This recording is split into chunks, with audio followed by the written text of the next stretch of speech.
God, you made man in your own image, and Adam knew Eve, and Lord, they connected. They knew each other. They knew each other parts of their bodies. God, we thank you for our bodies. We thank you that we are sexual beings. We thank you that we are able to make love to the one that you have given us.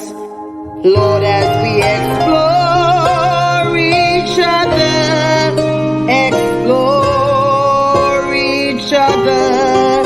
as we express our love for each other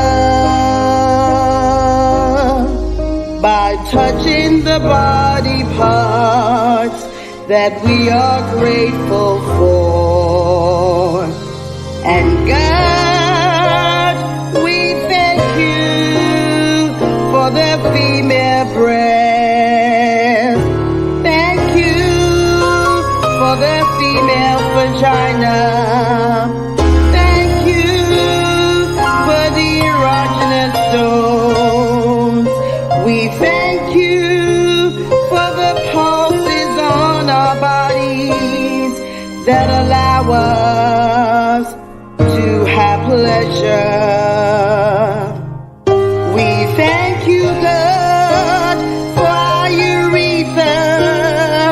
We thank you, God, for the clitoris, that we can have sensation to satisfy the man you put into our lives.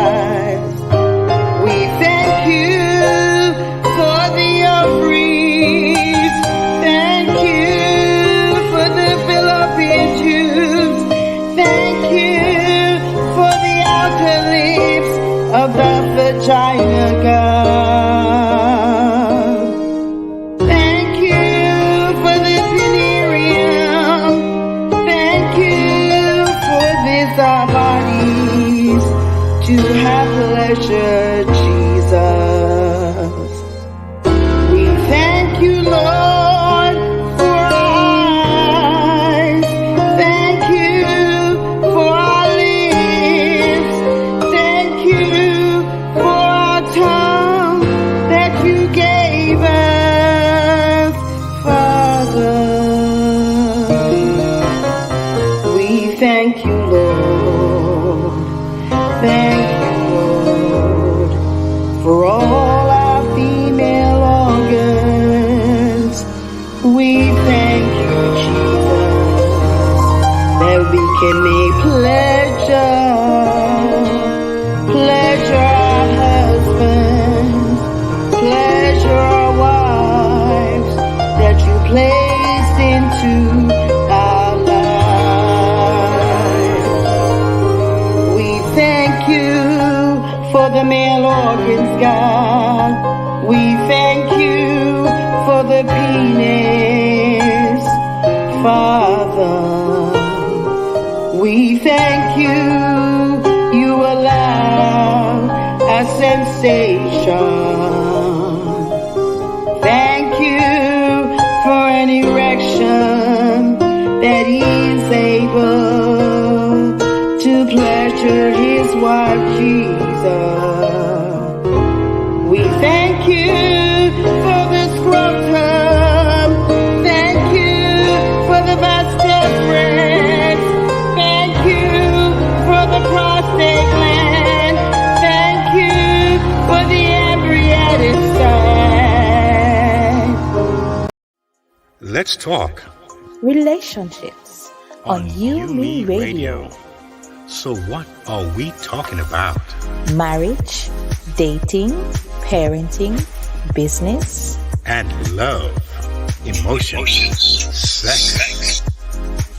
It's a conversation with me, Lady Misty, and DJ KTE on everything from hot topics to taboos. Join us Mondays at 9 p.m. live on UMEradio. Follow us at Let's Talk Relationship Show on Facebook or on UMEradio on Instagram. Let's talk relationships, arguments for the grown. Get the UMEradio app to listen wherever you are.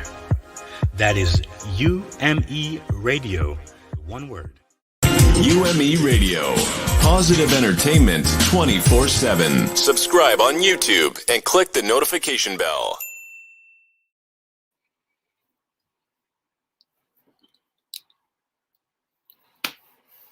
Welcome. Can you hear me, Master J? Welcome everyone to LTR. That is Let's Talk Relationships. Hi, Keith. Hey, Marsha. I can hear you now. Awesome. There we go. How are we doing today? I am great. It's Monday. It's the beginning of the week. The weekend was the weekend. It was a weekend, huh? Yes, did it go by too fast, like it always does? I wasn't feeling too great over the weekend, so I kind of was a little bit laid back. You know, I didn't go to church and all of those things. You know, I was just kind of like at home chilling, and I enjoyed it. All right. Yeah, so feeling a little bit more rested. Yeah, but last week was that aside. Last week was good. How was your weekend? Let's start with the weekend. How was your weekend? Well, it went by pretty quickly, but it was good. It was a very productive weekend. Okay. I got a little extra rest because the week was very, very intense. So I was able to kind of just wind it out, you know, into Sunday. A great service on Sunday. That was good. Was a word and faith, you know, and and obedience. Nice. So it was good. It was good. Awesome. So I'm thankful. It's awesome. And speaking of intense, last week this time, didn't we have some intense moments? We sure did. I mean, the last week's show, I find. Well, to me, it was really one of those unique shows, you know, with unique guests. You know, it was a very deep show for me when I eventually saw who the guests were and you know what they have gone through, especially the blind man. You know, the couple with the gentleman who was blind. Hold on. Before we get into an actual recap, for those of us who are just joining us for the first time, welcome. This is LTR. Let's Talk Relationships. Let us know in the where you are from, what your name is, so we can definitely give you a shout out. So for those who are originally a part of the LTR tribe, I know this face may be a little bit new to you if you didn't watch last week, but hey, I am Marsha J and I am sitting in for the lovely Lady Misty, and I am here with my amazing host, DJ KTE. All right now. And folks, we're sending love, you know, and affection to Lady Misty, you know. Yes, she's not feeling too well. She's been having some rough moments lately, but we pray for her and her husband Shane that they will be okay, you know, prior works, and there's no distance in prayer. Yes, definitely. So as we put our faith and we just join them, and hopefully we'll hear good news soon, that she's back to 100% and she'll be back with us doing her thing. So Lady Misty, we're praying for you and we love you. All right. I think we lost you again there. Are you muted, Marsha J? No, I am not muted. Mic check 1 2 1 2. Can you hear me? You're back now. You went for like a second. Yeah, you're back in the business. All right. Yes. I was just saying that I spoke with her this week, and for those of you who know and love Lady Misty, she definitely sends her love and well wishes to all her fans and her viewers. You know, and you can also type your well wishes in the comments. She may be watching from the other side tonight, and she'll just see and respond. You never know. Yeah, she just might. She just might. Yeah. If you love Lady Misty, hashtag Lady Misty, and just leave her a very special prayer or a message. So yes, indeed. Yes. Welcome to Let's Talk Relationships, where we explore dynamics and the evolution of relationships, identify challenges, offer perspectives through transformational conversations to inspire positive relationship outcomes. So, this show has been evolved into a highly interactive source of inspiration for an engaged audience. And speaking of engaged audience, Keith, can we just pause right now to say a big thank you to all our viewers for helping us. We're not at the 4,000 market for no, subbies? Actually, we're thinking 5,000. We're almost there. But we got a $5,000 mark to reach. Listen, we need and some guys, confetti. Yes, we're gonna do this, guys. We got to do this. Amazing in spreading the word about our shows here on our podcast. When it's on. Yeah, you know that's our. Yeah. Yes, guys. Yep. Help us to reach the mark. Like, share, subscribe. That's all you have to do. Listen, you don't have to say a word. Let your fingers do the talking. There you go. Let it do the talking. All right. So really and truly, it is our hope. It is our hope that this show can be a source of empowering information. Yeah. And a place where you can come to challenge your own thinking and a safe space to address issues that affect our families. Yes. And with that being said, if you need answers, if you need advice to a question to help you grow in a relationship, what can they do, Keith? You know, they can actually reach out to us at ltranswers@gmail.com. Definitely. Or you can leave it in the comment section if you're brave you can or do you're that not too. using some weird name that's not yours. We will definitely make sure we pay attention because it's our hope that this program will be a support to you to help you build and maintain a strong, healthy, loving, and divine relationship. So, officially, should you be having a glass of wine right now or a bottle of water? Cheers to love and happiness. Yes. On UME Radio. Again, I am Marsha J, and I am here with my amazing host. This is DJ KTE. Awesome and sauce. It is August 16th, 2021, and the time is now exactly. Can't tell us, my dear? It's Can't tell us, 9:08. my dear? There you go. 9:08, never late. That's what it is. 9:08, never late. And we're getting ready to have a really good show. I'm really thankful for what's been happening and the response that we have been getting. And for some of you who might be new to LTR, we pretty much really want to touch 1 million lives. That's the goal. Yes, we have been blessed now to be in over 130 something countries, and we are growing. And so we love the responses, we love the engagements, and for those who say, guys, I was very, very blessed, and I received some insights and some help, and so that motivated us to keep going, and sharing on this amazing platform that God has given us.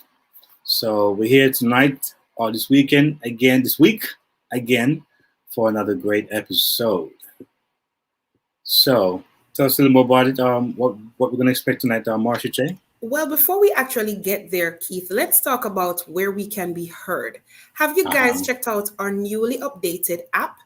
Should you decide to do that, we want they got to check it out.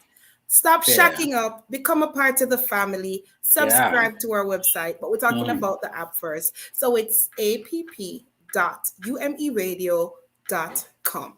So again, if you're on the go and your life is kind of fast-paced like ours, you definitely want to download the app on your mobile device, whether it's Android or you have the famous, I can't lift my phone now, iPhone. You can go ahead and you'll find us there. Other places where you can find us, definitely UMEradio.com. And once you hit the website, there is an icon that looks like a play button.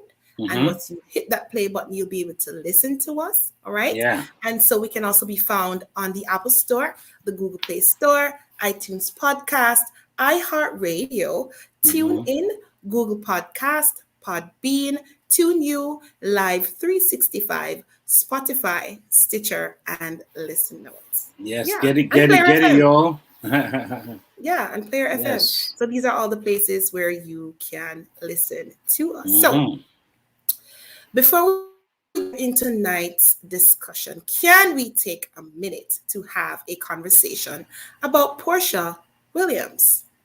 Please allow me to pull up some information here.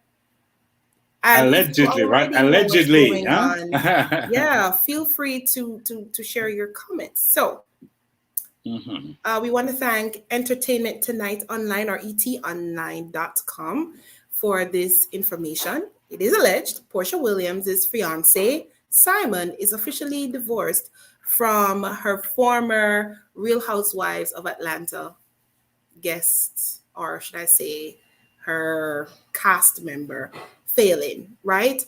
So, Keith, we've been having this conversation since last week about authentic relationships, but let's put it in context in terms of this story that's happening right here, right now. Now, must I? Here is a quote. Let me start with this quote, right? Or let me read. It looks like Portia Williams and her fiancé, Simon, can move forward with their wedding plans. 2 months after the couple announced their engagement, Phelan, Simon's ex, and Portia's former Real Housewives of Atlanta co-star, shared that her divorce from Simon has been finalized. I am officially divorced. Yay, it's a party, she wrote on her Instagram stories. And I'll stop there. You know, is a person being authentic when they decide that they want to put themselves first and it comes at the cost of her time? Well, to kind of back up a little bit, I don't know the full story. It wasn't there. I wasn't a fly on the wall, so to speak. And, it's allegedly, I would say. The idea of the story, for those who don't know it, or those who might have a little idea, I understand it to be where Simon, there was a guest on the show, right? And so that guest is someone that he married, all right? So the lady, the original lady that he was married to, was on the show. She's a cast member. The cast member of Portia. Of Portia, right? Housewives of Atlanta, right? There you go. So he was the husband to her, and so they gotten a divorce, as far as I understand, right? So the guest of Atlanta, her name is say them again. Portia. Exactly. So she now is the one that he's married to now. Correct. I think I'm getting it right based on what I'm hearing. So it seemed a bit sloppy, seemed a bit whatever it is. But, in a world where you have such close contact or close people who know each other that kind of way, it seems as if it's, why would someone do that, I mean, I don't see any blood relative there. I see it's like they're sisters in that way. But apparently the new couple are saying they're very happy. And so who knows? I mean, I think that at the end of the day, I'm seeing where people are just doing what they feel they need to do to be happy. Are they authentic? I don't know. Are they really feel like they found the real true connection? I don't know. But it sounds as if now, when I hear the words said now it's like a party, being newlyweds and having such a great time. I guess indirectly they were saying that before it wasn't a party at all. It was really a process, or maybe something that wasn't fun or wasn't exciting.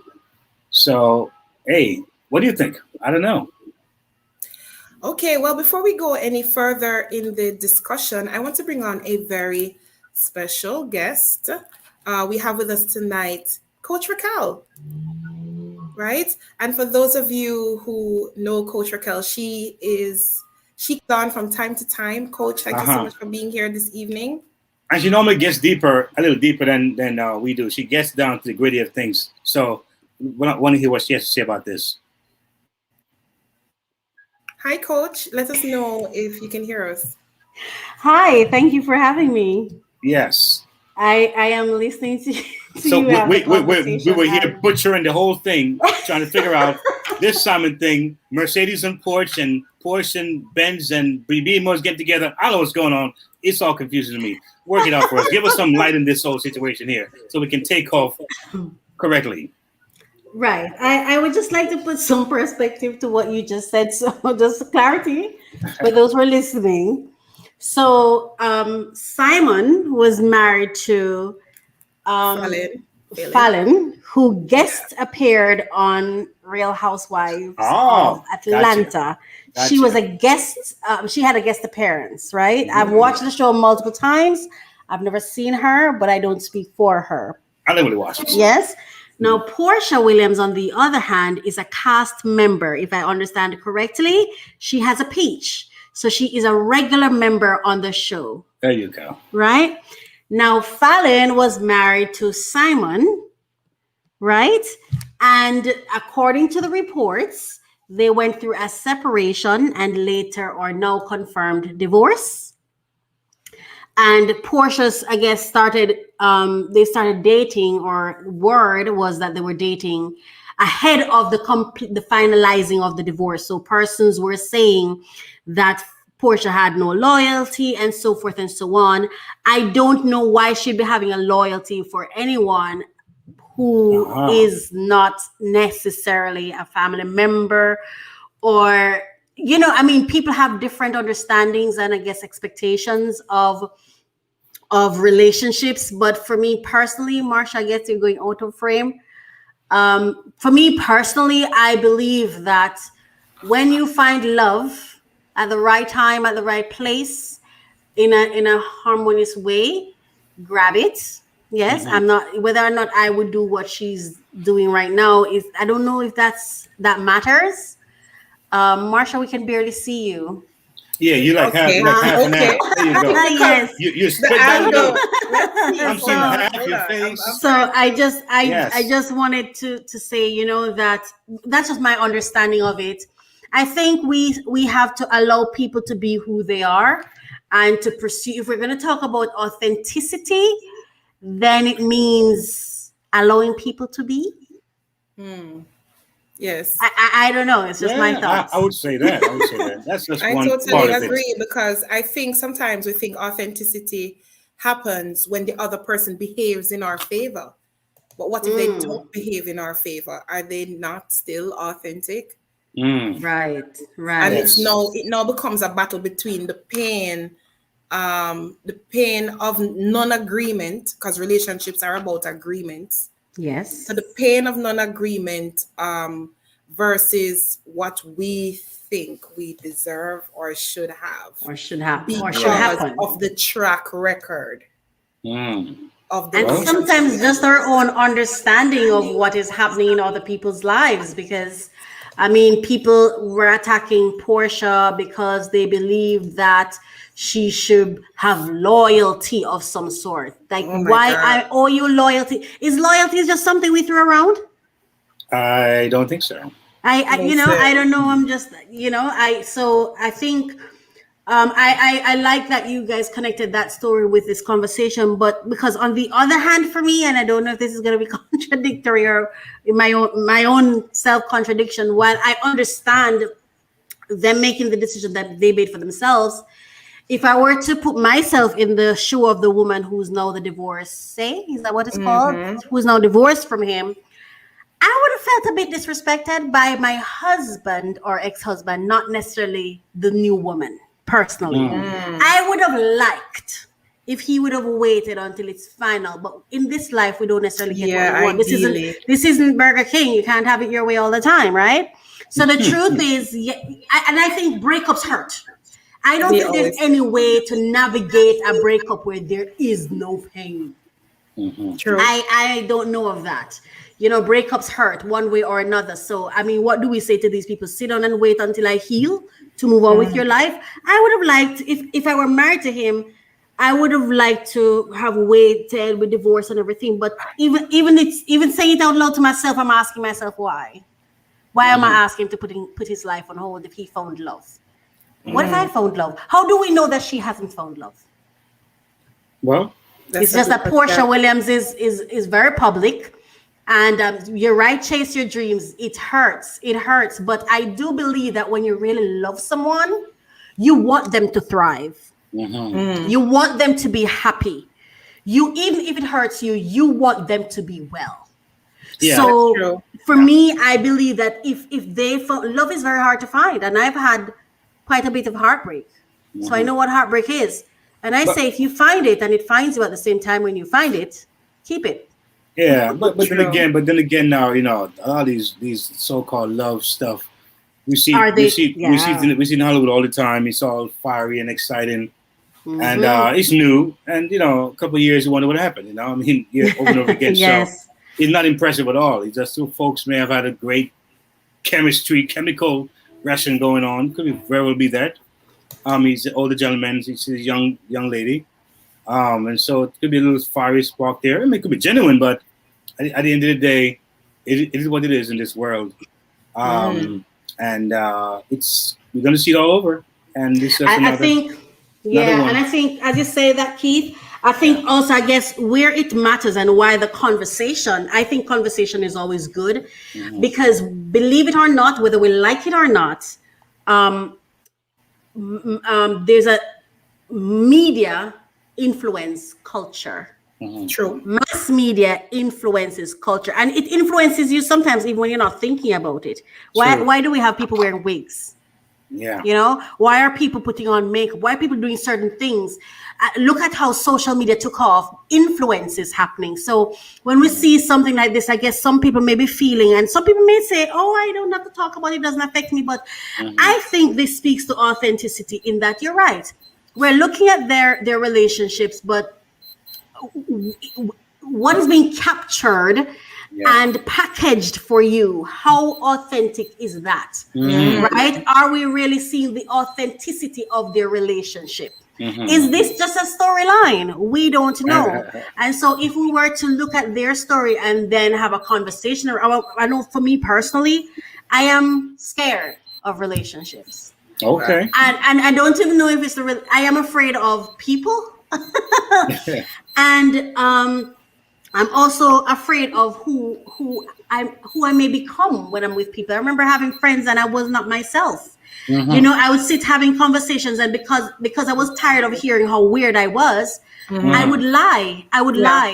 I used to tell lies to remain in the conversation just pray and wait to leave the conversation because I didn't want to hear how different I was anymore. I didn't want to hear how self-righteous I was anymore. I didn't want to hear how, oh my God, like you're not in the real world I was. And so, and then when we talk about authenticity, you fart, I smell it, I comment, how do we deal with that? So I think I'm looking forward to the conversation. I just wanted to comment on to make sure we capture that story correctly. But I'm looking forward to the conversation. So thank you for having me. Yes, you're welcome. Thank you too for stopping by. We appreciate you. Let's go over to the YouTube comments. So we have Barbara Keesley saying Portia is just disgusting and probably the flailing couldn't do. Oh, no. We have Nini 8369. She says she thought it was Latoya and the whole time it was Portia. Jay, we have, says Phelan responded to Latoya's hatefulness. And Leah J says he will regret all of this. Ooh, Asia Westry says Portia got him now. SMH, shake my head. And these are just some of the comments. that are going off about this particular story, but we are definitely about to get into the meat of the matter tonight. But before we do that, we definitely want to go into our spotlight segment. And tonight we will be looking at mytravelwishlist.com. Somebody type that in the comments. My Travel Wishlist.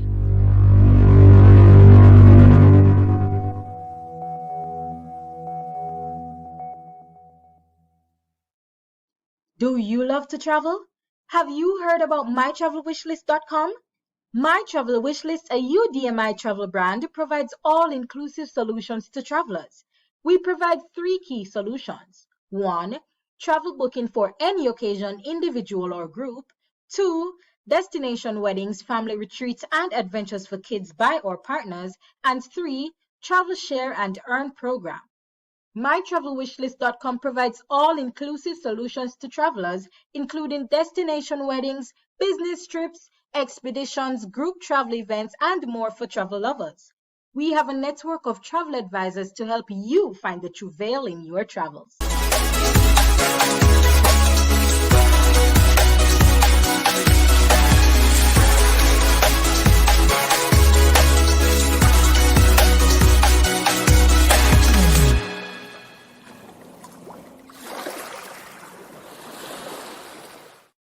Evening is Mr. Keith Marrett, or DJ KTE, as he would want himself to be called. And he is one of the owners of mytravelwishlist.com. Greetings, Mr. Marrett. How are you? Hey, I'm doing fantastic here. And how about you yourself? I'm great, actually. You're about to tell us a little about mytravelwishlist.com. Our audience would love to know, what is it about? Well, as you know, travel is an amazing thing. And I was one of those persons who was fortunately had the chance to travel extensively over the years. I was a part of a band and we did a lot of travel internationally and nationally. And so travel, I think, is a great thing. Expand the mind and give you a sense of how big this world is. Makes you a little more, I would say, adventurous, and you can imagine more. And I think wealthy people are ones who normally travel. Anyway, but travel, to be specific, I have, it's called My Travel Wishlist. And of course, it's a UDMI travel brand, and it provides all exclusive solutions to travelers, right? So like a one-stop shop, because sometimes traveling can be very stressful, not sure where to go, how to go about it. So we're here to help to navigate that process, so you can have a good starting point in your travel to a good ending point in your travel. So that's pretty much the fundamentals of what it is to give you that experience, where it's not stressful and you feel all burning down, and you walk away saying, hey, I found the right help I needed, and hopefully you can share with others, and so they can have the same experience. All right, lovely. So as a client myself, maybe I'd want to use this medium to travel someday. And so I want to know, can I travel to every part of the world, or are there specific destinations? Well, I'm not sure if you want to go to Iraq right now or Kuwait, but pretty much we can travel everywhere. You're looking at different airlines and hotels. Travel booking for any occasion and any individual or groups. All right. Destination weddings, planning, and so we have the networks that's in place to facilitate whatever the needs are. So the travel wish is really saying, you come to us and tell us your wish. And like Santa Claus, you make it happen. That's really good. And I heard that it was mentioned earlier that there are adventures for kids too. Tell us a little about that. Well, yes. It includes everyone. Kids, kids have their own needs and so forth. And sometimes you have parents who may take kids and they may also want their special adult time away. So of course, you can design it where they can know that when they go to this particular place, there'll be things for the kids. There'll be the different facilities or the different options that they have to keep their kids engaged, active, and excited, while they also have their moments. So yes, we try to cover that spectrum. All right, Mr. DJ KTE. So are there any packages that you guys offer, such as and if I was to have a trip to Dubai, does it come with visits to historical sites or hotels or stuff like that? Do we have pre-made packages or stuff like that? Well, what we have pretty much, is like what we do. We go to work for you. So what we do, we hear your needs. You're going to convey to us what you want. We can also show some things as well. Once we hear what you want, we're going to be able to offer you different ideas and options that may be comparable to what you want, or pretty much as close to as possible to what you want. So the wish list is saying, I want this, and then we go to work for you, and we be able to present that to you and say, hey, this is where you can go, this is what you can do, these are the different sites or different areas, and you will get to not only enjoy the experience, but you feel in control of the experience. You feel like you're actually making that decision, and then it'll be more fulfilling to you. So it's an experience that you can enjoy, or we can enjoy together, to make you a happy client. Awesome. And our final. And that's pretty much how we navigate that. Okay, great. Our final question to you, Go right Mr. ahead. Marriott, is what are some of the benefits of Yes. booking through My Travel Wishlist? Wow. Well, you've come to the right one, baby, as they would say. I mean, to me, we're looking to not only whatever we do here, we want to empower people. All right. So not only can you travel, you can earn from your travel. Why spend? Why not earn? So we can show you those aspects of it, where you can not only save, but become an earner. Thank you, Mr. Marriott or DJ KTE, for sharing with us Yes. this evening and telling us about mytravelwishlist.com. Are you ready to travel? Let's go. Log on to www.mytravelwishlist.com for more information. Listen. Yeah. I'm on trouble so right ready. now. I am so ready. That's me. I already bought my ticket from last year. I only had it delayed because, the whole COVID thing. So I'm trying to wait for the right time. I would think I have like 2-3 months left on the ticket to go somewhere. So I'm kind of contemplating, where I want to go. But hey, I use it myself, and I am a happy client. So hey, I won't tell you to go where I don't use. I don't know.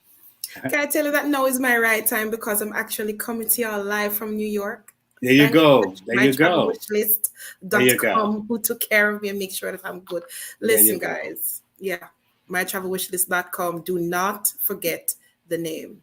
Do not forget the name. My Travel Wishlist. Yes, yes. And so with that being said, Keith, last week we started a very interesting conversation about authentic relationships. How can I identify them for real? A very thought-provoking and very emotional episode.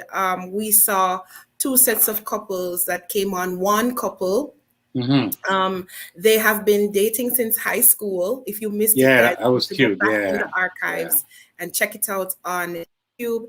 And now they've been married for over 30-something years. And there was another couple who were previously married, and then they remarried, and now the dynamics had changed to a point where one of them became blind. But we could actually see, right, Keith, from the interaction with us last week, that it was still strong. It was still there. They had strong love, man. Strong love. That was something to watch. So much more years to go. But there were also some other concerns that were shared last week, including the topic of fear of marriage and fear of relationship. And so we're going to be talking about that in our part 2 of the series, Authentic Relationship. And with us tonight, we have some very lovely guests. They may be no strangers, some maybe yes, to the podcast. And at this time, to do some introductions. Yes. We have with us this evening Mr. and Mrs. David and Gillette. They are born again believers, each over 40 years, and they are marriage and marital counselors, married for over 30 years with 2 sets of adult twins. Wait a minute. I didn't hear that before. 2 sets of adult twins? 2 sets of adult I thought it was 1, but how about that? This man is strong. He's not playing games here. All right. I like that. So they are currently serving as lead pastors at the Jamaica Evangelistic Center. And we have also with us tonight, who is no stranger to us. We'd like to think of him as our in-house chaplain, our recurring guest. He is the chairman of Men of God Against Violence and Abuse, CEO of the Left, Wrong, and the Right Initiative. He is a father, husband for the past 29 years, pastor of Fellowship Tabernacle in Portmore, Jamaica, husband for 29 years, and father of 4 children, none other than Pastor Courtney Morrison. Good night, sir. Welcome back. All right. All right. Also, we have with us this lovely, dynamic woman. Her name is Dr. Ramesia McGee, and she is a Chicago native, professor of English and literature at the Lynn Benton Community College and the founder of the Valentine's Second Chance Scholarship Opportunity Award. So before coming to LBCC in the fall of 2017, she was an adjunct faculty professor with the City Colleges of Chicago and a writing consultant at Truman College, in addition to serving as the tutoring center coordinator for the ESL/ELL students at Truman College. Welcome back. Welcome back. And we'd like to think of her too as our firecracker on LTR. Love her energy every day. Love it. Welcome to our panelists tonight. Oh, how are you? Let's check in. How are you doing? I'm doing well. I'm actually in Chicago with family and friends. I'm at a friend's house who is actually, she's married. She's one of my favorite friends and one of my best friends. Nice. I stood up in her wedding. She stood up in mine. Hers still going on. There you go. I like that. Pastor Courtney. Good evening. Thanks for having me again. I was able to snuck in. Almost never made it, but here I am. Well, I see with the blue shirt on. I am no longer married for 29 years. Last week Wednesday it became 30 years.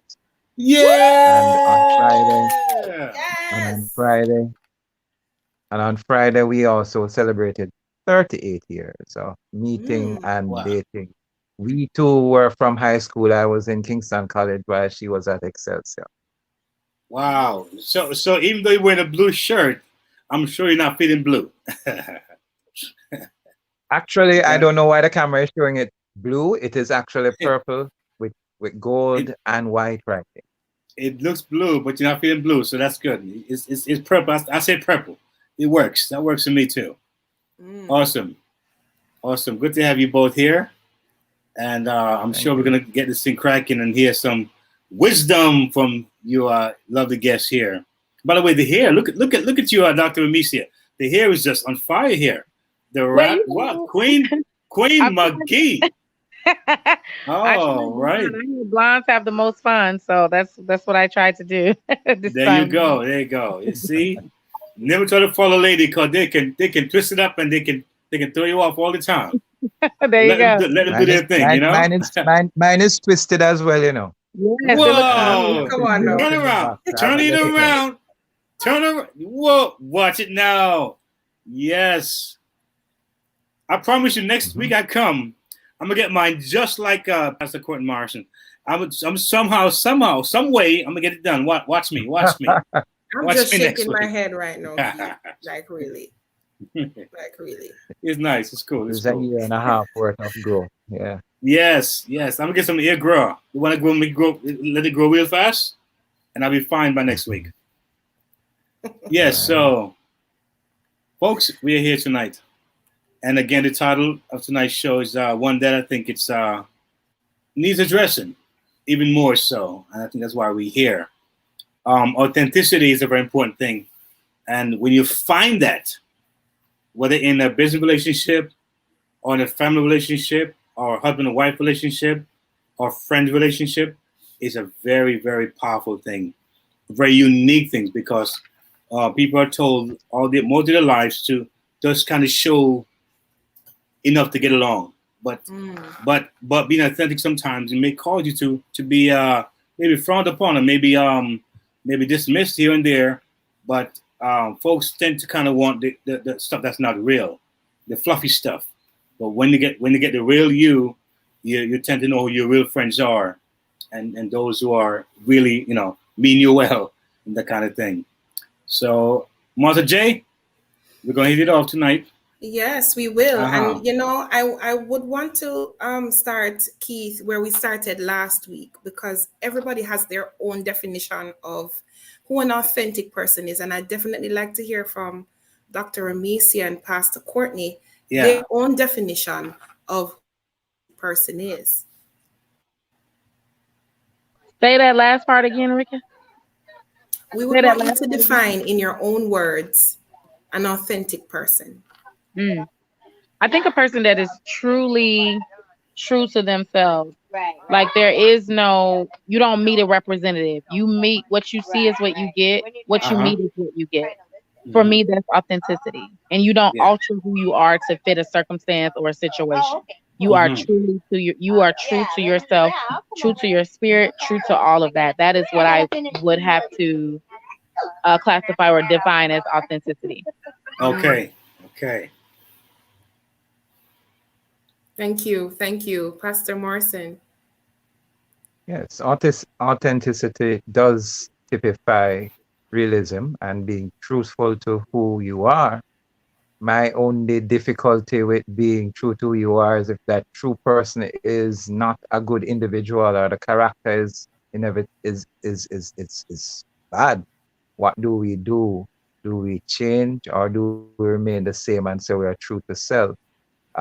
So for me, authenticity is based upon Jesus says he's the way, life, and truth itself. And the word truth, veracity, means it doesn't change.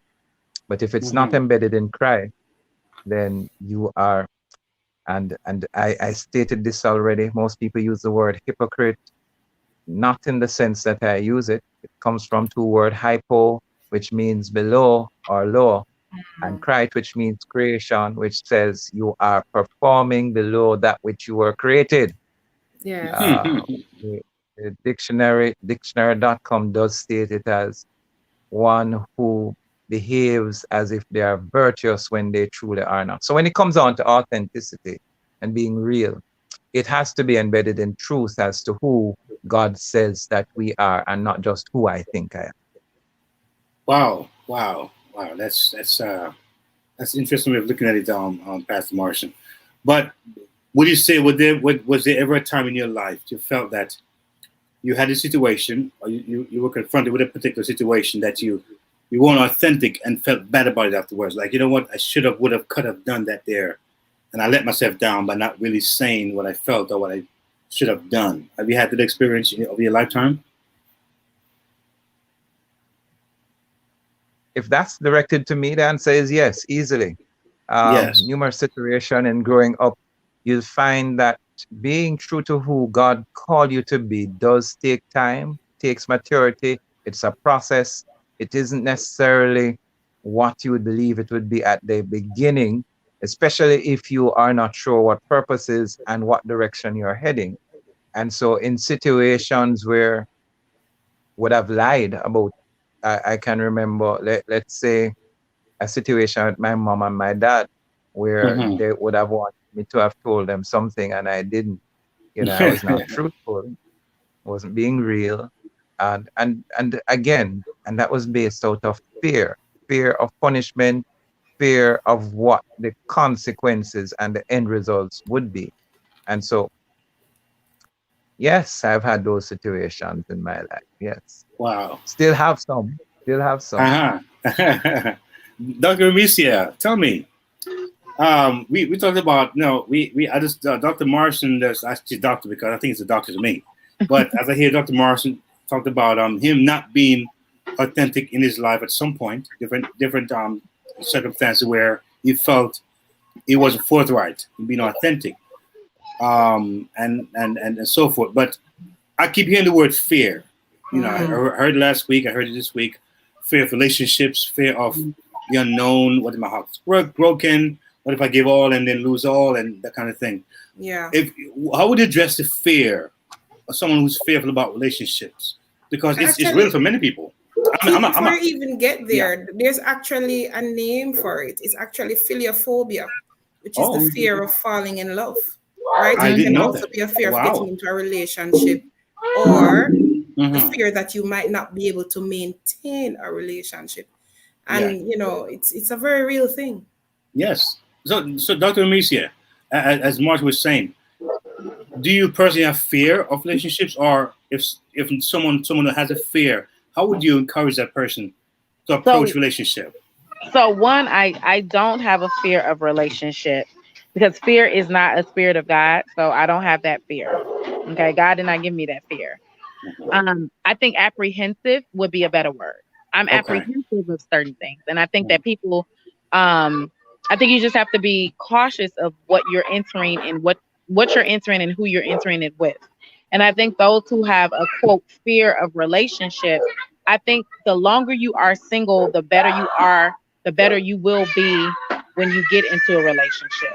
Okay. Because you should be working on yourself, right? You should be doing the hard work. You should be doing some self-inventory. You should be working through your own quote fears, anxieties, stressors, reflect all of that, so that when you get into something with someone, you have already done the work. So I think those who have fears or a fear of relationships, it's because it's probably out of their own insecurities, and it is their own experiences. Every man is not the same. Every woman is not the same. Every relationship is not the same. So there are things that we carry into new territory, and you have to really try not to do that, because people will surprise you. You know, you cannot put your hope and your trust in people all the time, because people are human and they tend to let you down. And some of them don't mean to, they just do. So you have to go in with a lot of grace, a lot of openness, an open heart.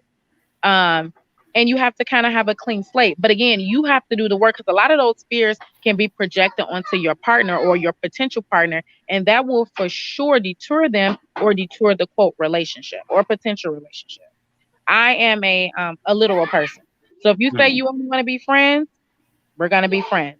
But let me tell you what that friendship involves, because I don't want you to be confused about how my friends treat me. And a lot of times you have to set the standard. And a lot of times we don't have a standard, because we haven't put standards and boundaries on our own family. So we just let anything go, and we're okay with anything.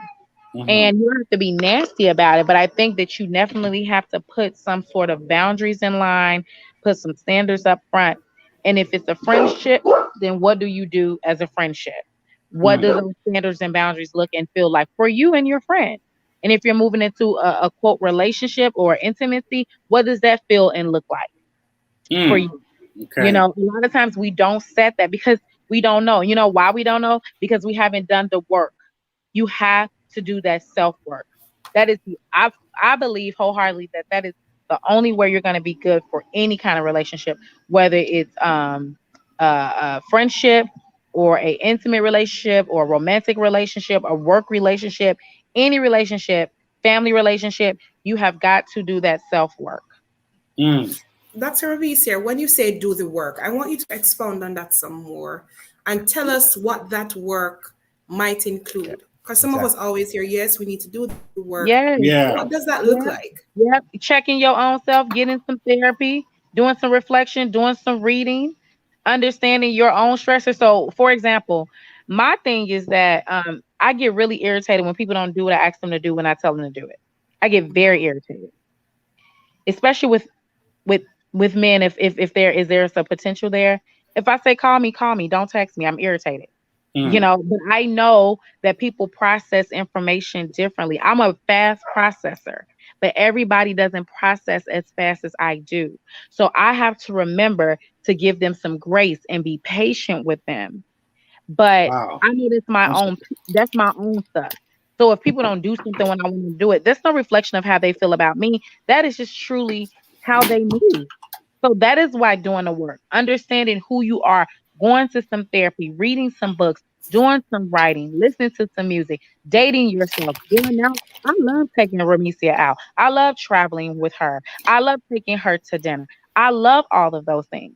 I love cultivating relationship with myself, knowing God, speaking to God, spending that intimacy with God. You have to do the work. And enough of us don't do it because guess what? We hop from relationship to relationship to relationship to relationship. And you wonder why you have not gotten a hold of yourself because you have given a piece of who you are to every other body except yourself.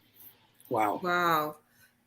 Reverend Morrison, can we talk about, I hear Dr. Ramesia saying something very important. Relationship hopping is a real thing.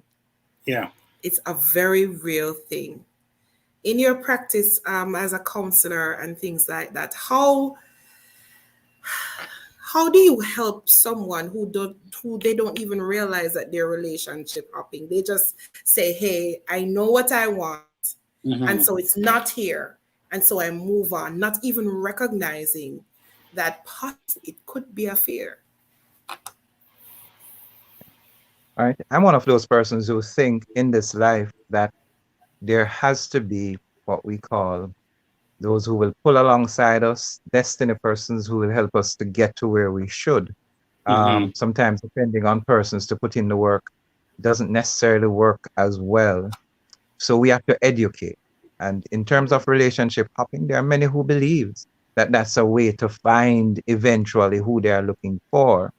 And as Doctor says, you know, at the end of the day, you find that you would have imparted some of yourself with almost everyone. At the end of the day, you probably either you would have learned well that this is not what I should be doing, or you need the therapy. You need to sit with someone, speak with someone, seek those who you can trust, those whom you have seen actually experience it.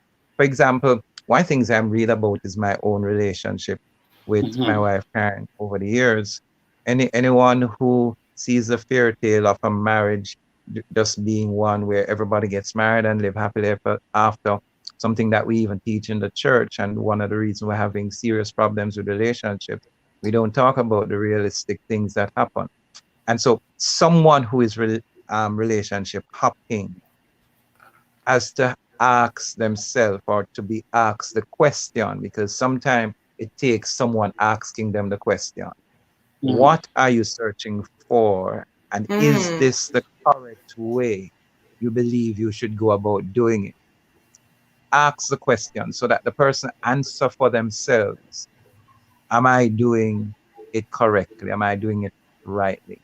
So one, when the person comes in, we sit and we talk and we ask the questions. Do you believe it is that you are leading persons on? Do you believe that you are being disingenuous in how you feel about an individual? At the end of the day, will you be hurting individuals? Will you be causing heartbreak and pain?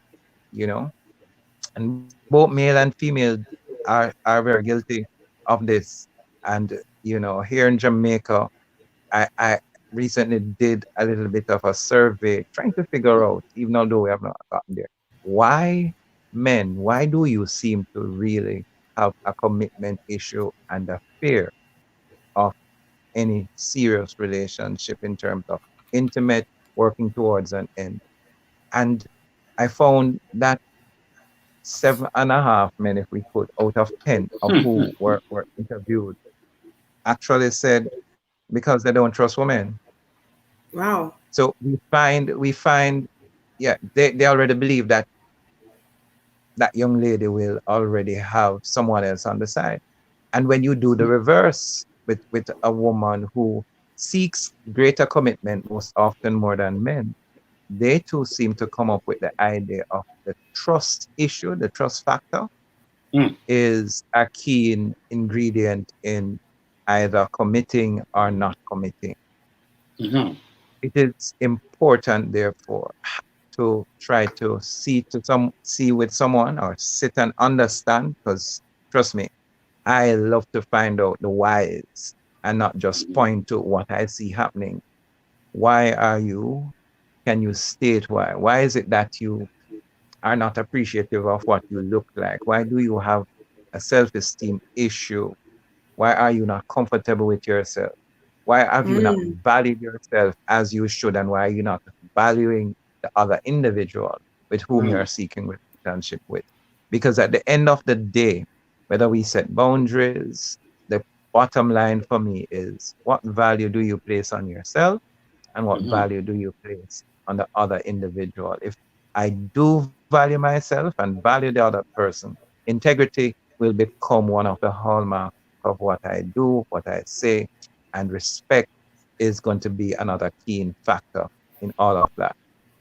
If I have not matured fully, or have not yet learned how to, and I'm one of those, I'm going to use the word, I talk about self-care, self-love, and most of what I see persons talking about definitely is not biblical. Definitely, though it is seeking to lift themselves to a place, but at times some of what that does is also neglect and push others. And I'm talking about how do I grow around so many other individuals while I am growing, others are growing with me. For example, this person said, cut off the haters, keep those around you who are like you, who will encourage you. And I love to look at the Lord Jesus Christ. He had what I call a dirty dozen, a pack. He had a Judas who would betray him. The other Judas was a mercenary, and he had a tax collector. He had two brothers who would protect each other. But yet he poured out in them and he knew them for who they were. He didn't surround himself with the glorious, the positives, as we would call it. But he knew who he was and what he wanted to impart. And we have to grow like that. Love your neighbor as yourself. It means we have to love ourselves. But again, in the context of how God would want us to love ourselves. Wow. I go back to the issue of persons just saying, I am who I am and I'm true to who I am, and I see some men doing some glaringly absurd things, but they tell you this is who they are. And I see the same thing with some women, and I have to ask the question, what you are presenting, is it truly who you are? And I end this by saying, I go back to Adam and Eve, a relationship where there was no courtship, it would seem, because persons were just presented to each other. There was no marriage counseling. They were just flesh of my flesh, bone of my. Both never went through the dating process. Yet they were the most ordained relationship. Yet they had their struggles, and so we must also recognize struggles will come. It doesn't mean I get up and run at the first sign of struggles. We tend to call those sometimes red flags, and red flags, they present themselves. We need to ask ourselves, is there something that can be rectified? Is there something that can be repaired? Is there something that can be reconciled? If it cannot, in sitting and talking, then I believe you need to walk away, yet do so amicably and without destroying the other individual's character. You know, Pastor Morris, you said some very important things. But as I hear the word fear, just keep ringing in my head. And you know, the Bible said, "Perfect love casts out fear." And I believe that people again don't love themselves. It's funny. This viewer said talks about loving and not having fear. But I believe that the issue that we have is that we don't know ourselves, and also we don't know what love really is all about. True. Because you know, looking at human being who's broken in all different ways, in different fashions, we should not approach life or relationships ignorantly, knowing that we married another human being, and is another human being who was flawed, has fallen, will fail. And so we have this expectation that's not built on solid thinking, solid understanding, that I can fail. They can fail me. Only God won't fail me. See, so I think the approach into relationship, I think from the get go is been the issue, or had become an issue for too many who don't understand that. Listen to me, it's like you're in the army, to fight war, and you should be surprised at a gunshot or the bombs going off. It is a war we're in. So even in relationships, they're going to be rocky mountains. They're going to be disappointments. Sometimes folks grow into their own selves at different ages and different stages. They themselves are surprised that, why am I feel this way? Why do I want to get divorced? Why do I don't want to get married anymore? Why don't I want to have kids anymore? I'm tired of kids. I'm tired of this. People change over time. So I think that's another aspect of it where folks need to understand that it's really it's a risk in a way, but it's a risk knowing that, at the end of the day, I understand what love is. I love myself, and I don't always determine the outcome. But I can always be in control of my own peace of mind, my own joy, my own outcomes.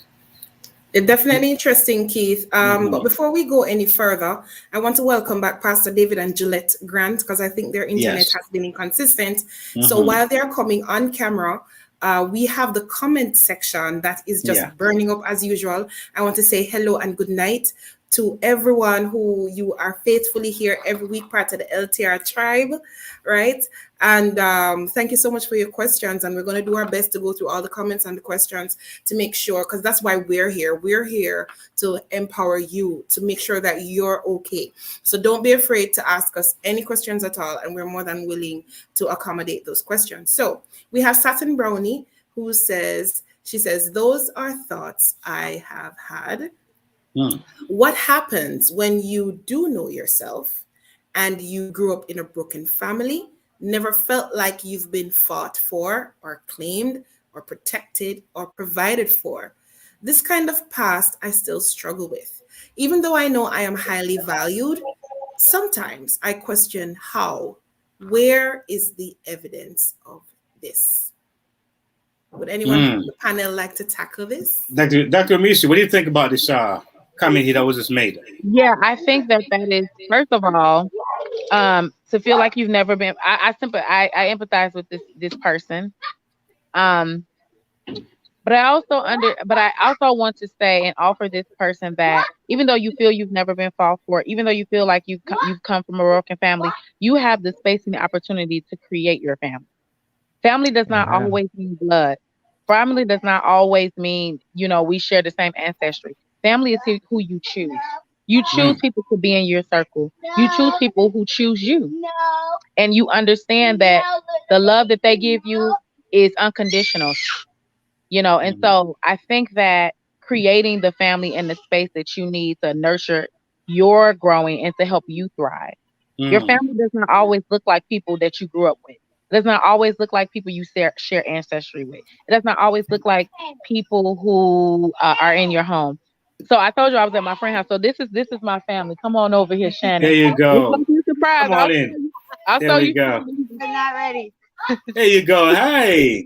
Hi. Hey there. This is one of my best friends in life. We met in 2009. Yeah. Oh, actually 8. Yeah. And I said, I want to be friends with this white girl. They put me in her class, in her group, and I was like, oh my God. Watch it now. I hear you. That's nice. Ever since, and this is my family. You know what? On that note, let me ask a question because it's very, very interesting. Now, I don't believe you're married, Dr. Misty, right? I don't believe you're married, right? Correct. Are you married? Yes, I've been married. Yeah, child, I'm divorced. Got you. Okay. So now you're not married right now, correct? You're not, right. So how would you talk about the dynamic of a married person, so someone who's not married having a healthy learning experience, woman to woman, or whatever it is? How would you kind of bring that into, because people always say married folks hang with married folks and single folks hang with single folks. So how would you now make that to make us show the healthy part of a married couple and the one who's not married having a very healthy and heavy relationship, and how we can learn from that? Right. So she's married now, but I celebrated 7 years, and I was married before her, and she always looked up to my relationship, right? Yes. But we have always remained friends. You can have a balance. You can have friends who are not married, and you can have friends who are married. I think that they should inspire each other. We inspire each other. That doesn't mean we can operate in the same space. Yes. That has nothing to do with it. And I think that if I have a friend, back up. Yeah. If a lot of my friends are educated, a lot of my friends are married, some are educated and are single, but we still operate in the same space. Nice. And it's no judgment. You got to get people who are in your zone, who don't judge you, but are still able to tell you the truth. And I think she does. Like, she was with me through some hard times. I was with her through some hard times. Wow. I ain't said, oh, you should get married. I never threw that on her. That was something she had to come to, and she never said you should get divorced. It was never like that. And you got to have people in your circle who respect you for who you are, your authentic self, and not somebody who they want you to be.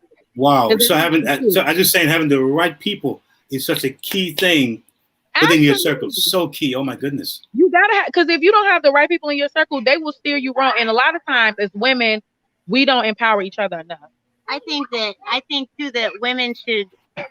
It's not our place to tell people what to do in their relationships, but rather be supportive, because it's very easy to tell somebody, get out of this relationship or take this further from an outside perspective. But when you're in a relationship, it's very different. So as a friend, you should just be supportive and not really be too involved in someone's personal relationship.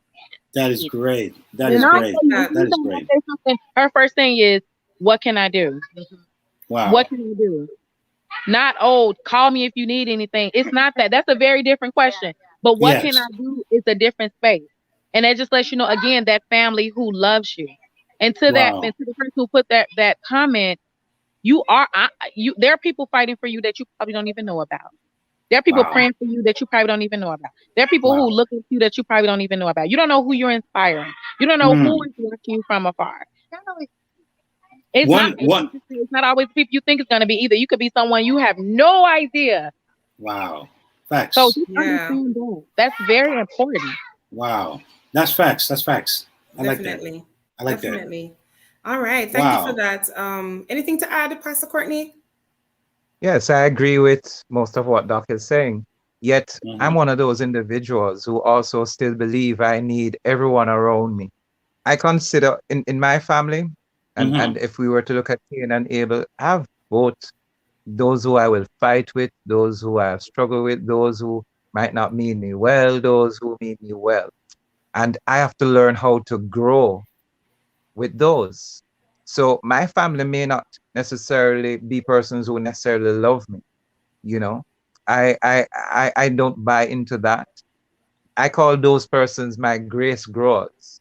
They rub me the wrong way, and I need to learn how to respond to that correctly. I have family members who may also be judgmental. I have to learn how to live with that and how to grow through that. You see, it's one of the things that teaches me resilience. It's one of the things that teaches me how to handle as the fruit of the Spirit. There's one aspect in the fruit of the Spirit that we as Christians sometimes tend to ignore when it says long suffering. You know, we like the love, the joy, the peace, the gentleness, the faithfulness, but we don't like the word long suffering. And I don't think Paul stuck it in there for the fun of it. It means that, and patience, and those two words there, self-control, are there to help us to understand that just as the scriptures say, you have to grow with the tear and the wheat, and on the day of harvest is when they will be separated. Because if you try to pull out some of those who you think were judgmental, those who didn't agree with you, those who didn't show you that necessarily love or support. For example, I love to use Joseph and his brothers. They threw him in a pit. They sold him, but they didn't know they were helping him with his destiny. I have to learn to grow with those persons as well. They are my brothers. They are my family. They meant me no good, but they are my family. Wow. We have to learn how to grow.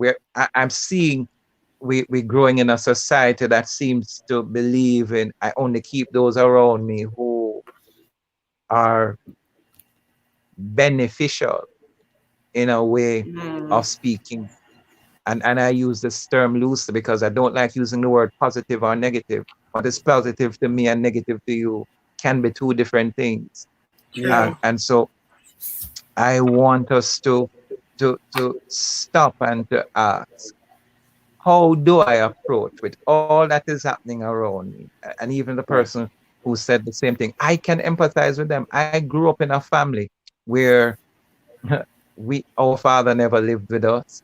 I didn't even find out that he didn't stay overnight when he comes. There was no real guide for us, even with our mom. She had so much struggles. We grew ourselves as brothers in a sense, and we work it out. And I find that when you do that too, with that experience, you're able to teach others who are going through the same thing how to really work through the tough times. We have to learn how to work through the tough times. And one reason I think so many marriages are failing is because we don't know how to work through the tough times. And I believe sooner or later we may even change the marital vows that says for richer or poorer, in sickness or in health. What happens if my spouse becomes mentally ill and we are not able to relate well? Do I divorce that person because, let's say, they're suffering dementia? What do I do?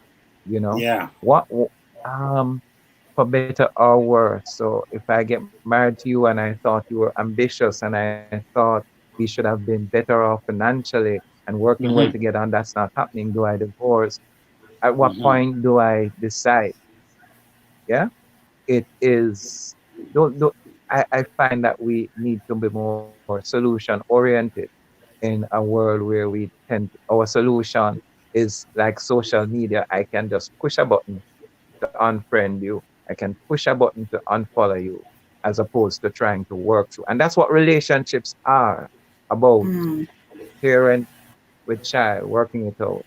Interpersonal relationship, you know, in the workplace, working it out. It has to be solution oriented. Otherwise, we're just going to. I watch a show called Wall-E. I don't know how many of us watch it with that little robot. Yes, I've seen it. He was saving the world, and it was really a little plant in a booth that he would now plant on a planet that would just, there'd be a genesis again and everything would survive. But he met some persons on a spaceship and all of them were lying in a lounge chair.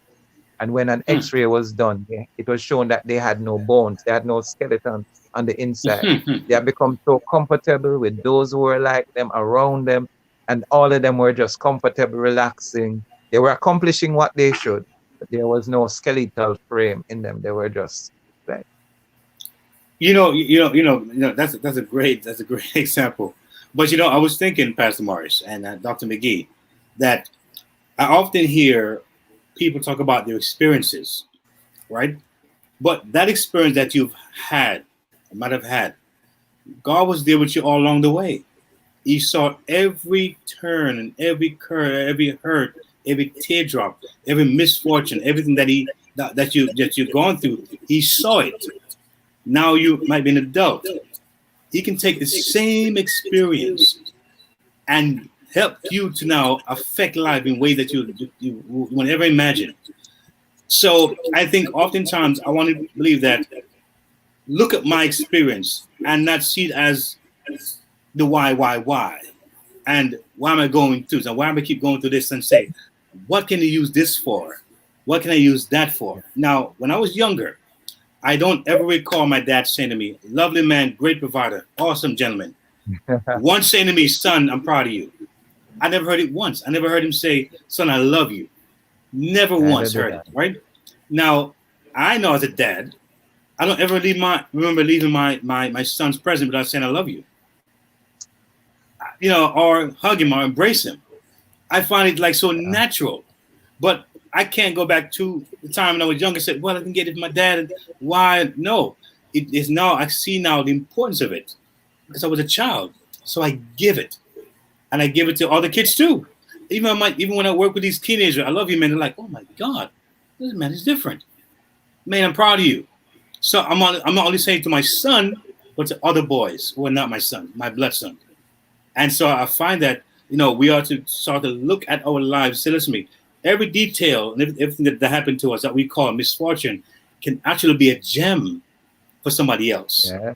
And we can actually get joy from knowing that we've been through this, and here we are affecting lives, and trying to become to succumb to the we'll call it the repercussion of this pain. I think the pain can remind us that, hey, we're still real, but it also propel us into impacting lives even the more. So that's my take on that. But yeah. Thank you for that, Keith. I know Dr. Ramisa is not able to stay with us all the way tonight. Yeah, any final words before you go? Yeah, thank you all for having me. All as usual, it's always a pleasure. I think this topic is super great, and I'm super happy I was able to contribute. But I have to drive, and I don't want to be driving and on Zoom on this live. I don't want to have an accident. Yeah. But thank you so much, and I'm super grateful for you all and being able to impart whatever advice I have or wisdom I have. Thank you so much. Yes, thank you. And please tell your friend that we may reach out to her because she's married. So she's married. We may have her on the show and talk about our marriage. So tell her we got you, okay? And we'll be calling you to say more. Yes, we'll be calling you to say some more. Bye. Thank you. All right, thank you, Dr. McGee. Bye. Drive safely. Bye. Nice meeting you. This is a very important topic. Go ahead, Rev. Because I know we still have comments we want to go through, but go ahead. You were saying in terms of having our own experiences and the perspective matters in terms of how is it that we are going to live our lives. I'm listening to him and I had the similar experience growing up. I never heard my father say, I love you, son, I'm proud of you, But my son, who is now 24, I still hug him. We have this thing where we hold hands together. We share together, and he's 24. So it is something that I believe we can learn, inculcate in our own thing. And Doctor said it right. We can start our own. Even when we talk about biblical curses, we don't tend to see that the Bible says curses last to the third and the fourth generation. But it says, but the Lord is blessed to the 1,000th generation. The blessing lasts 997 generations longer than a curse. So we can either put an end to what existed that was there and start our own and start something fresh, especially through our Lord and Savior Jesus Christ, and move ahead. And I say it again, I love what Jesus did for us in that while we were enemies, he reconciled himself unto us, or reconciled us unto him. If I go to the Malachi passage that talks about God hating divorce, I think many of us have not read it completely. It actually says, firstly, that God hates a man who covers his maiden in treachery. And when you go forward, it says in violence. In other words, God hates domestic violence. Most people don't recognize that domestic violence is written in the scripture. And then he says, I hate divorce. As a matter of fact, if you were to put the context of that scripture together, you could even see something else where the Lord says, I really hate divorces that are an end product of domestic violence. Ooh. Wow. I want us to look at it again. But the reason God hates divorce is that he sees our relationship with him. He is the groom and we are the bride. As a marriage, can you imagine Jesus Christ divorcing us because we were unfaithful? Interesting. Our corners would be very dark. Very dark. So he hates divorce so it is not his protocol to walk in divorce, and he asks us to do the same. Colossians 3:13, let this mind that was in Christ Jesus be the same in you, that even as he forgave, so must you too forgive. I've seen Christians posting things like saying, to forgive mean that I don't. If I forgive you, it doesn't mean I need to reconnect. And I saw posted that, I said, I pray that when God forgives you, that he will reconnect.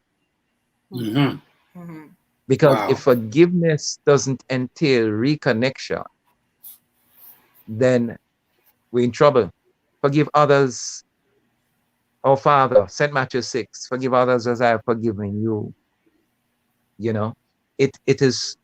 I don't think we understand. I think we want to sometimes write scripture or use scripture in a sense that is comfortable and convenient to us, as opposed to what it actually declares. One sin I will not forgive. One thing I will not forgive. If you don't forgive others, then I won't forgive you. I mean, that's clear. That cannot be interpreted any other way. St. Matthew 6, verse 14 and 15, you know? And so we need to be careful that we don't do that which is comfortable to us. Again, I point out those guys that were in the lounge chair. It's not that they don't have a spirit of resilience, but they never acted in a resilient manner, so it was not developed. They never approached the difficult situations and confronted them, and therefore there was no skeletal frame. We have a little saying, you know, there was no backbone. You know, I am not one of those who, I'm one of those who love to say, I will never say this generation doesn't have the resilience we had or our foreparents had who went through slavery. I'll just say they are living in a generation where that sort of resilience is not necessarily called to the fore, but I'm sure if presented, they would show it and develop it, or develop and show it. It exists. It's just that it has not been tested. I just love your perspectives. I came on because I'd love to ask us questions. Go right ahead. I loved, you know what I like about you, Rev? Like when you speak, you say what it is and you leave it there. I think, well, for me anyway, I am Satin Brownie, to be clear. On Facebook, that's my name. But I think, well, for me, all my life, people have been saying, oh my gosh, you can have your own family. You can do this. And people even say, I am your family. And it scares me when they say that, because I'm like, to what extent do you say that? What does it mean? I think I realize that I've allowed myself to become groomed by television. And so there's this fairy tale that I was hunting down. Where is it? Where's my fairy tale? And I realized that my truth is okay. My pain is okay. Right. It's okay for me to be in pain. I don't have to plug every pain. And when you say even love those who are quote unquote, nobody's unlovable, but you know, like I receive from what you're saying, like I want some of the unlovables around me too. Yes. Like if we cast them away, then where do they go? You know? And I think sometimes, and that's why I'm unafraid to speak my story. I own it. My greatness is in my brokenness. Yes. Because it's when there's this Japanese video that I remember circulated once where showing the crack pot, where the thing broke, and then you put it back together. Imagine, and I believe that we all came here with a purpose. Christ alone did not come with a purpose. We all did. Imagine him coming though, we all come knowing we're gonna die. That is pain alone. That alone is confronting. But just imagine him understanding that the process I'm going to go through is to show everybody else how to do this. The pain of it all. So I guess I'm trying to say, because persons have been all my life telling me there's a solution for this pain. No, there isn't. My mother couldn't love me. She was broken. Yeah. That is not something I will ever want to get over. I want to remain in the consciousness that she went through 9 months of pregnancy and couldn't love me. What was her pain? That she couldn't love me. Or that I couldn't understand her kind of love. I don't want to overcome that. I want to remember that. Because I'm still here and thriving. So I keep there hearing was a purpose for that. In my understanding. Go ahead, Keith. So, Coach Raquel, so I keep hearing some powerful things here. And go on, yes. And I'm going to have the question, but I keep hearing that go. Every person really has a unique ministry. And so that's the beauty about God. Everyone has a pathway and a desire. And I heard Pastor Morris talk about the disciples when Christ picked these ruffians, these men, different personalities, different temperament, different, occupation, different drives, passionate. Some of them are invisible. You almost didn't hear the name called. Someone always in front. Peter. Oh my God, Peter drives me crazy. You know, and so you know what I'm saying? Cussing. Peter was a cusser. Peter didn't play games. Pull out John knife and carry on bad. Leave my Jesus alone.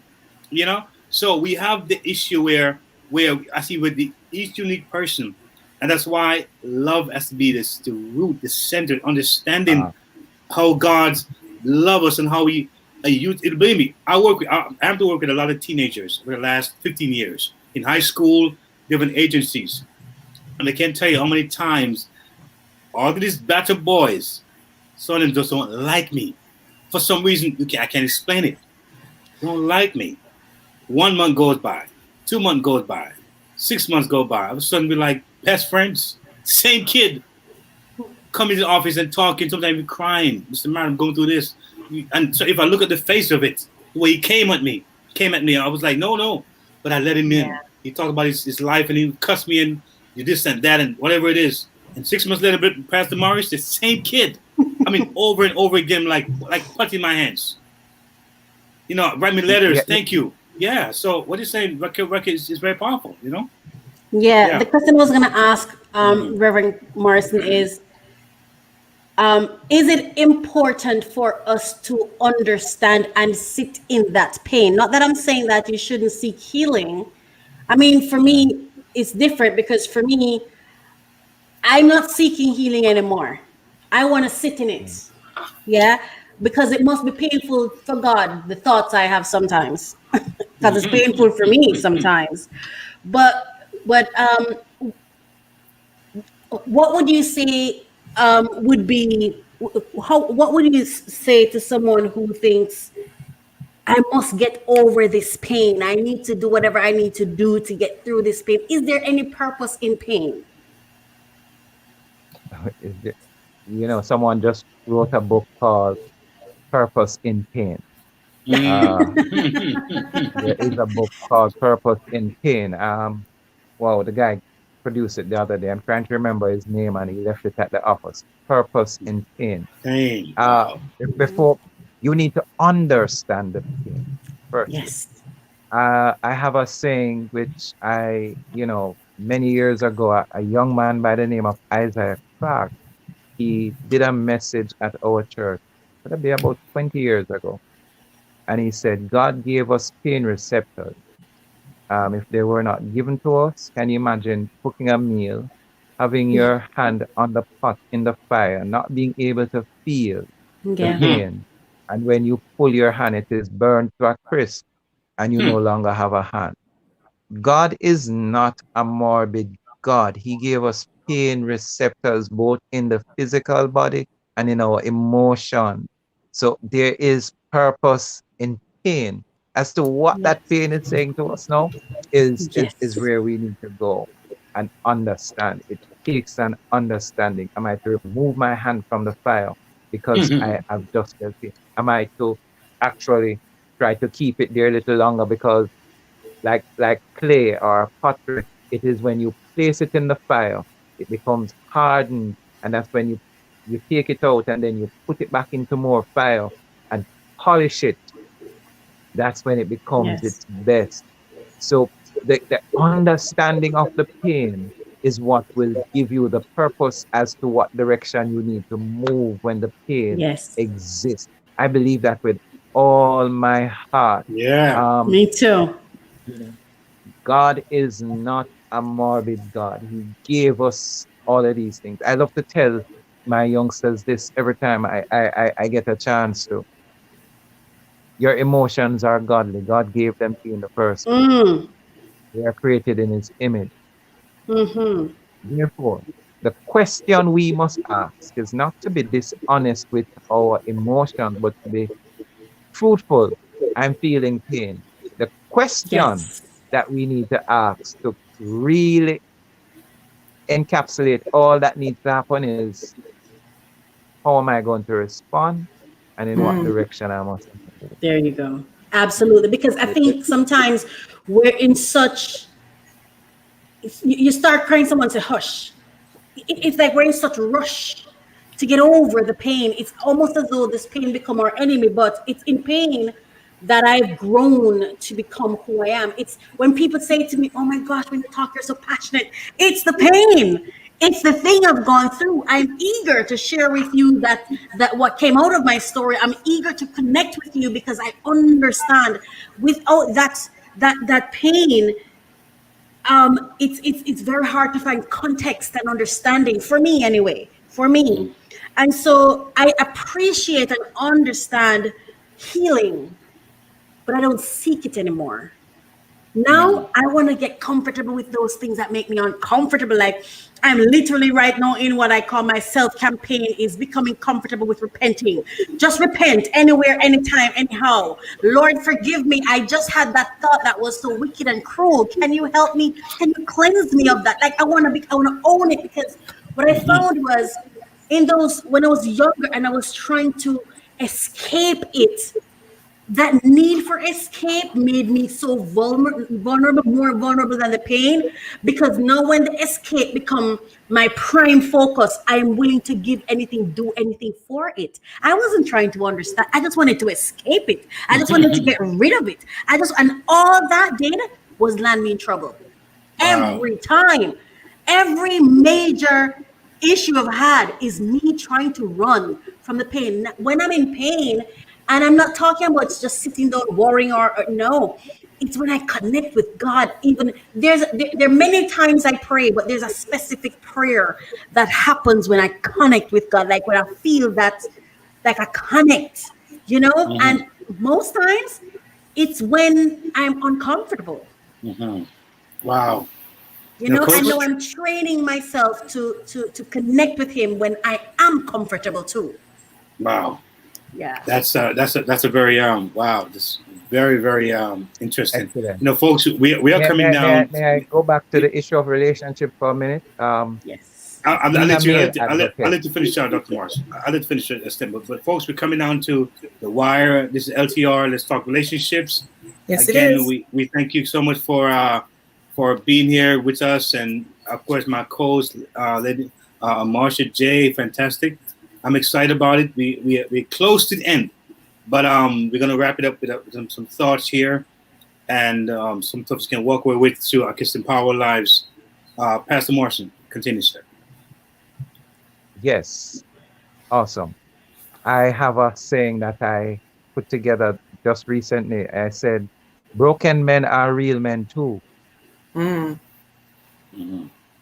We tend to make persons who are broken or in need of help and repair, and I use the word repair quite advisedly. I like that. Not to feel as if they are real. An abusive man, you're not a real man if you abuse a woman. Of course, he is real. He needs to be fixed. And the more we tell them they are not real, the more they will go into the darkness. It's like they can't see you. We'll never see them emerge. Yes. Yes. And we will continue to perpetuate the very thing that we believe we are rescuing. It doesn't work. I don't tell a man step up to the plate. I don't tell him be a real man. I tell him none of that. I say, hey, we can do this. Let's do this together. Let's move forward. It gives. I don't tell him man up, because you know what I just told him in his headspace. When I say man up, you're not man. He's not a man. Yeah. You are a man. Hey, there are some things that you need to get right. Let's move ahead and do it. And even in relationships that are broken, they are real relationships. Even in relationships that there seems to be non-committal. Well, thank you for that. Non-committed. They are real. Divorces are real. What we need to do is ask, how can we reconcile, resolve, redeem, repair? When we are able to do those things, restoration, that's what God is in the business of doing. Restoring, taking something from its fallen state, taking it up, shining it off, polishing it, and putting it back into its proper place. That is redemption. I made a post to Facebook the other day, and I said, in this hypocritical, condemnatory, judgmental society that we live, most people prefer to plead the fifth than to become vulnerable. Yes. Most persons refuse to open their mouths because when they are telling their true stories, no settings are real, true stories, they are beaten for it instead of, they are punished instead of getting help. And so they prefer to stay silent. Wow. I love that you said that, Pastor Morrison. I love that, because when you said that just now, my mother and father picture just came to my mind. Two broken people. And I wonder, my gosh, didn't anybody see these two broken people to support them? They were just constantly battered down. You're not a good mother. You're not doing good by your... I mean, people said my father wasn't a good father. My father was the best father in the world to me. And I'm not pretending. I am still trying to figure out how he wasn't the best father. So whoever saw and did that assessment didn't check me out and tell me, because he gave me everything. That's why when you said that just now, touched my heart, because these people who we keep giving up on are giving their all, are trying, but they don't. It doesn't look right. It doesn't make me feel comfortable, because these days we give these things some labels, thorny this and thorny that. God ain't such a nice God, if that's what you're saying. Have you seen what's been happening in this world and he allows it? That's the God that you serve. That's the God that you serve. So if you're going to say that, then God ain't such a nice person either. Confusing me. You know, so it's just, I love that you said that. Like, thank you. I just love that you said that. It's true.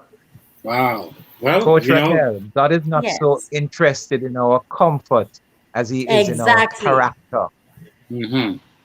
Exactly. And in you know, let me tell you what I love about God. And Keith, I know you're trying to stop, but I'm going to cut this real quick. Yeah, because you got to. And I know, because I will go on, but I promise keep the car going here. I'm about to break on it, but it's all right. It's all right. Let me tell you about God. Yeah? You got like a minute though. God is not some mystical cartoon being that we make him to be. He's not some story that we wrote in a book. He is real. He is real. God is real. And I don't care who you are, where you're from, what you do, where you've been. God loves you. You learn your own understanding of him. Your own understanding of him. Understand it for yourself. And throw out the English language if you have to. And create a whole new language to understand him if you have to. You understand? Because when they tell us Monday, Tuesday, Wednesday happening, you are already at December Sunday. Lies. There is no December Sunday 2021. It hasn't happened. New days come. God is real. He's an amazing, real, right here with you, in your face kind of being, looking at him in you three people right now. He is not here. So the next time you see, I remember somebody said to me, my understanding of what he was saying was to the degree that when I show up, it's like the coaching is always there, and it's like God gave me this. He sowed it in pain and trauma because he intended for me to be one of his divine purpose representative. So I'm sorry if your pain gets disrupted when I come in the room. He sent me to do it. I just want to say God is real. Yes, he is real, not some fantasy. Not some fantasy. And he's not coming as no knight in shining armor. He's standing right next to you with the real situations. He sent us here for purpose. Yeah. We're on a journey for a job. We're not here to chill out and relax. And I'm not trying to. But my dear, sometimes he does come in nice shining armor, I must say. And I did maybe see for you he does. That's sometimes. Not how he comes for me. I mean, he shows up in that with that sword and that, you know, the mess of my son here. But I get you, my coach. I think you are definitely I think it's just important. We need more people like Reverend Morris. I'm telling you, from the first time I heard the man speak, we need truth, man. I used to go to church when I was young and wear a T-shirt called Rebel. I couldn't ask any questions. Oh wow. I couldn't. I was the rude. I was the. Don't you dare ask question, huh? Yes, I'm telling you. I couldn't ask any, but it's happening right now, Keith. Oh wow! It's happening right now. So when I hear you speak truth, my God, truth, and you're a pastor, you're a minister, redeem the name, the title. You know, I get passionate. But it's real, man. It's real. They're out here really struggling because a lot of us don't understand that God gave you also answers. You can connect with him personally. And so for some of us, before we get to that place where we connect with him, we rely upon other people who he gave purpose. And sometimes disobedience is a real thing because I'm disobedient. Yeah, God and I, you know, he's working on me. But when I hear I love that you can. And when I hear you talk about Dr. Gale and everything, I'm like, Marsha, is a pastor? Because yes, you have to look at data and you keep it real, you keep it essential, you keep it factual, you connect ministry with real life stories, real life happenings. Thank you.